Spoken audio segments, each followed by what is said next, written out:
Kembali di Ayung Siang, pemirsa, dua pengedar narkoba yang salah satunya seorang pelajar ditangkap polisi di Pangkal Pinang, Bangka Belitung. Pelaku mengedarkan narkoba yang dikendalikan narapidana dari dalam lapas.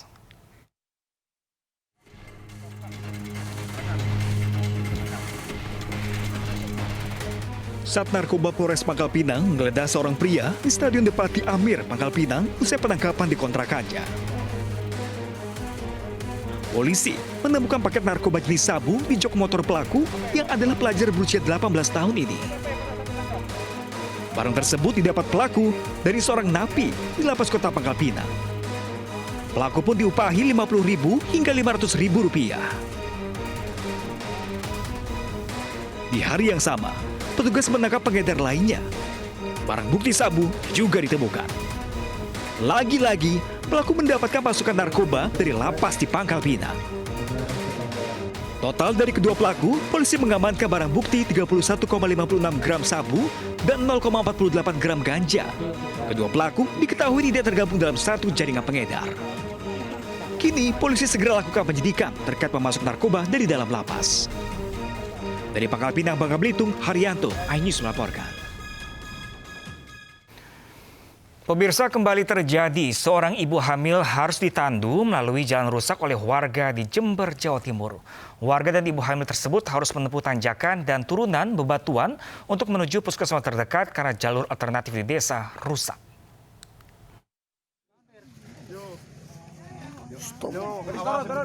Rekaman sejumlah warga yang memandu seorang ibu tengah hamil dan ingin melahirkan viral di media sosial.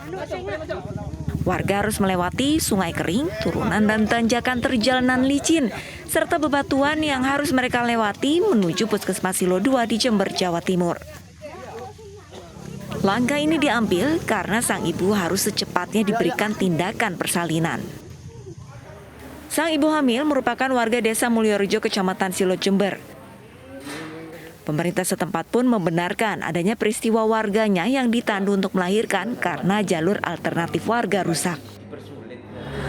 Sehingga saat ini sedang dikerjakan.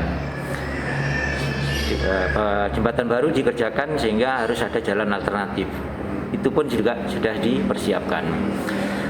Namun nampaknya jalan alternatif begitu kena hujan sekali, 2 kali, untuk lalu lalang di sana itu tidak hanya kendaraan kecil tapi ada angkutan kayu, truk-truk.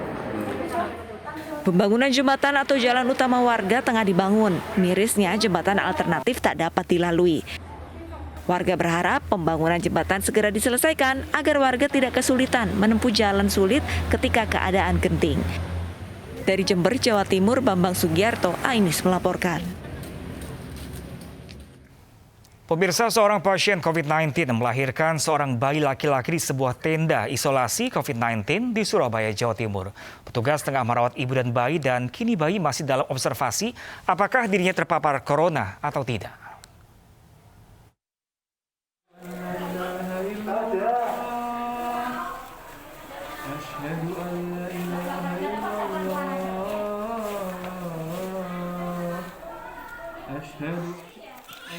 Haru biru terekam di kamera ponsel salah satu tenaga medis yang mengabadikan seorang petugas lainnya sedang mengazani seorang bayi laki-laki. Lengkap dengan menggunakan APD, petugas membantu proses persalinan seorang pasien COVID-19 di Rumah Sakit Lapangan Jalan Indrapura, Surabaya, Jawa Timur. Dalam waktu 15 menit, proses persalinan ibu ini berjalan lancar dan melahirkan bayi berjenis kelamin laki-laki dengan berat 2,5 kg, panjang 28 cm dalam kondisi sehat. Untuk bayinya sendiri memang kita dianjurkan kemarin untuk melakukan pemeriksaan swab. Kemudian setelah dilakukan pemeriksaan swab, kita lihat hasilnya dulu. Untuk proses menyusui tetap ibunya kita edukasi untuk pakai masker, terus sebisa mungkin tetap melakukan menyusui tapi dengan masker agar penularannya sudah sangat rendah.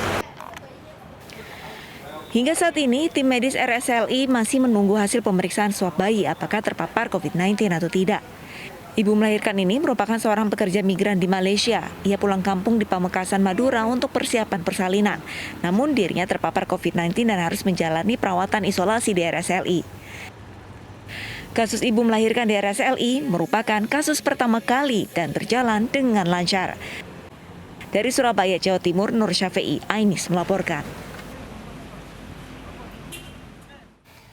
Kita beralih ke informasi lainnya, pemirsa. Kerajaan Angling Dharma di Pandeglang, Banten dan tengah ramai diperbincangkan warganet. Hal ini pun menggelitik sejarawan atas keberadaan kerajaan yang diakui masih berdiri hingga saat ini.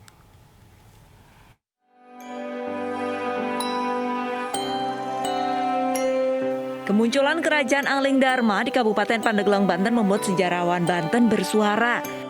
Para peneliti dan sejarawan tidak pernah menemukan adanya jejak keberadaan Kerajaan Angling Dharma. Di Banten hanya ada Kerajaan Banten Girang pada abad ke-10 dan Kerajaan Salakanagara pada abad ke-3 sampai ke-5.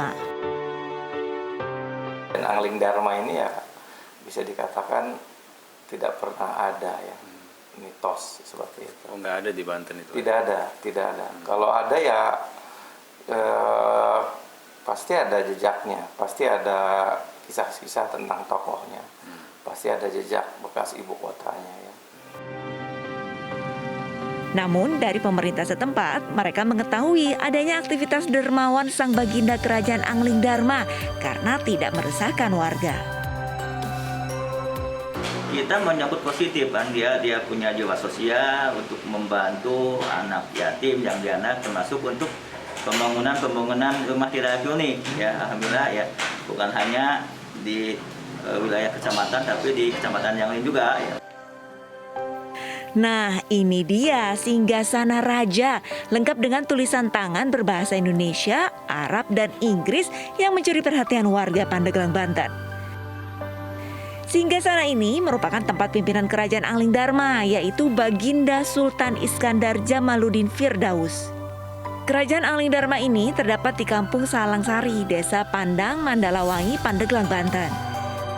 Dirinya dikenal memiliki kekayaan yang berlimpah dan kerajaan ini juga suka membantu warga miskin. Menurut pengikutnya, silsilah baginda sudah berlangsung cukup lama sebelum mereka mengikuti raja tersebut. Selain itu, Baginda Sultan Iskandar Jamaluddin Firdaus dinilai memiliki ikatan atau keturunan kerajaan dan kesultanan di Indonesia. Dari Pandeglang, Banten, Iskandar Nasution, Ainis melaporkan. Ya, pemirsa, untuk mengenal lebih dekat mengenai Kerajaan Angling Dharma, sudah bersama kami Iskandar Nasution langsung dari Lebak, Banten. Halo, selamat siang Iskandar. Bisa ceritakan seperti apa sih sebenarnya lokasi tempat berdirinya Kerajaan Angling Dharma ini? Silakan Iskandar. Iya, baik. Memang beberapa hari ini Kerajaan Angling Dharma ini memang sangat menjadi fenomenal di sini ya. Namun bagi sebagian orang di Desa Sinargali ini, sosok Kerajaan Angling Dharma ini merupakan sosok kerajaan yang membantu masyarakat desa sekitar, seperti membantu fakir miskin, janda-janda jompo, dan pembangunan rumah yang tidak layak huni. Berikut saya juga sudah bersama salah seorang warga yang rumahnya sudah mendapatkan bantuan rumah layak huni. Bersama saya Ibu Ida, Ibu Ida Hayati yang merupakan satu penerima bantuan tersebut. Oke Bu, bisa dijelaskan Ibu sosok Baginda sendiri, Bu? Baginda sendiri seperti apa Bu? Ya, menurut saya ya, yang saya kenal gitu, dia itu seperti kita, orangnya biasa, tapi di sisi lain memang dia punya sifat sosial yang sangat tinggi, yang sangat luar biasa. Dia peduli sama orang-orang yang tidak mampu, terus anak-anak yatim, juga peduli sama sekitar masyarakatnya. Nah, kalau kedekatan masyarakat dengan Baginda ini, siapa Bu? Misalnya Bu?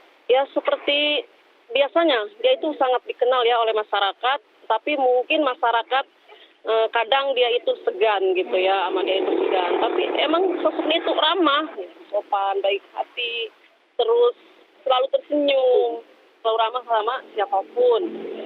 Rumah itu dibangun tahun berapa Bu?